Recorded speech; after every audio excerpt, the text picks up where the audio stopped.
Jinal Inamdar is a travel and lifestyle social media influencer. Her career began as a business channel news anchor, from which she moved on to be a blogger.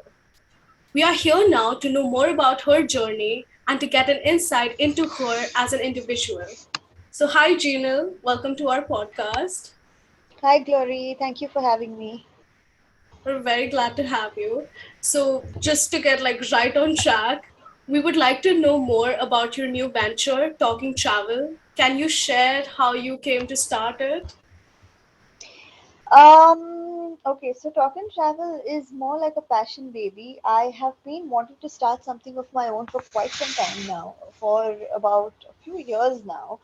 And I knew that I wanted to pursue something that I was very, very passionate about because, I always had in mind that if I do something, what if I make my passion my job? If I wake up every day and do something that I love doing, that I can, dedicate my 100% to, it would just be amazing. And I think that's what everybody thinks of, right? That's what everybody dreams of.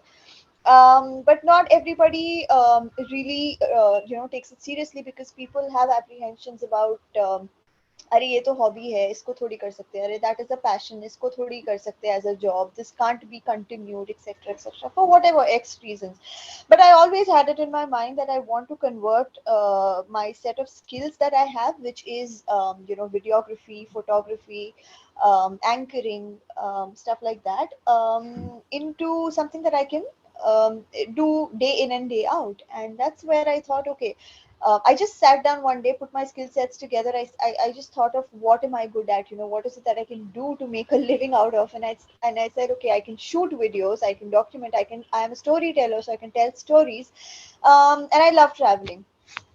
So put all of those together, and then YouTube was the answer. I thought, okay, why not make long format videos? That would be interesting. So wherever I started traveling, I started making videos after that. And yeah, 1 year down the line, it's pretty much that's what I do now. So I basically travel, and that's what my job is. So yeah. That's amazing. It's amazing to see that, you took action to pursue your own dream and you're doing what you Yes. love. I feel like that's something everyone wants to do but cannot at some times. So I'm Right. really glad that you've reached that point. What inspired you to be a travel blogger? Like, did you have a role model? No, I didn't have any role model in specific, but I love traveling in general. Even as a child, as a little child, I used to love just seeing new places, and it doesn't have to be, a new country or like a fancy destination. It could be anywhere. Just going out of the house and exploring a new place in a single day and then coming back home with those memories was something that I loved even as a child, and this was sewn into my head by I think my family, because as a family all of us, we loved traveling. My father is somebody who loved traveling, and he used to just make these spontaneous plans, and just over the weekends and be like, okay guys, just get dressed, we're going somewhere, and he wouldn't tell us where and what and all, and we would just maybe go to the beach and something like that. But I always had this thing in mind that I want to go out, make memories, and then be able to share that with people. So this has been in my head since I was a little child, and that kept growing. The urge and the want to see every new place and just kind of have a footprint everywhere possible, and to be able to share those stories with people, like, give them my first hand impression about what how the place is, what are the do's don'ts, etc.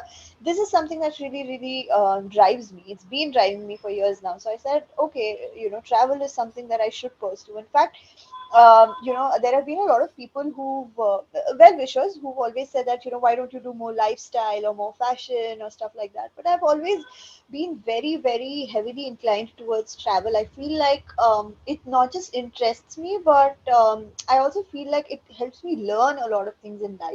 So I think it's a win-win situation in that case. So. That's really good to hear. Um, what is something that most people tend to overlook or something that is underrated about blogging? The hard work that goes in, definitely, hands down, it would be the hard work, because people, a lot of people think that it's very easy to be a vlogger or a blogger. You just travel places, and this is not just for the travel niche. This is for any. it fashion, be it food, be it lifestyle, automobile, anything. People just think, "Ki, Arey, this is such a fancy life, you just have to travel, take some photos, post them, and that's about it."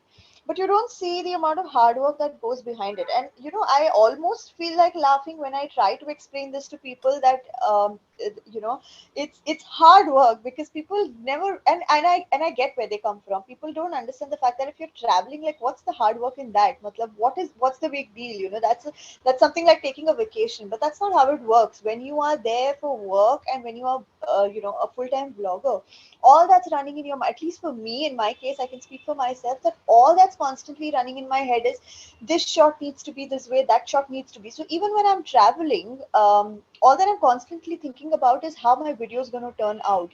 The minute I reach a destination, I just try and visualize that, okay, this is where I need the shot from, this is how I need it, this time of the day I need it.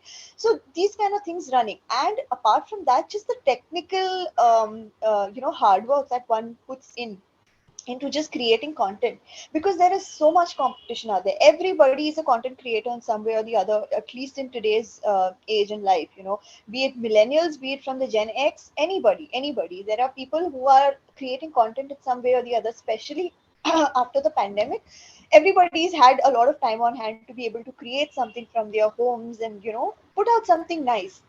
So with that growing competition, it's gotten really difficult for everybody. Excuse me. It's gotten really difficult for everybody to try and match up and just stand out and be different.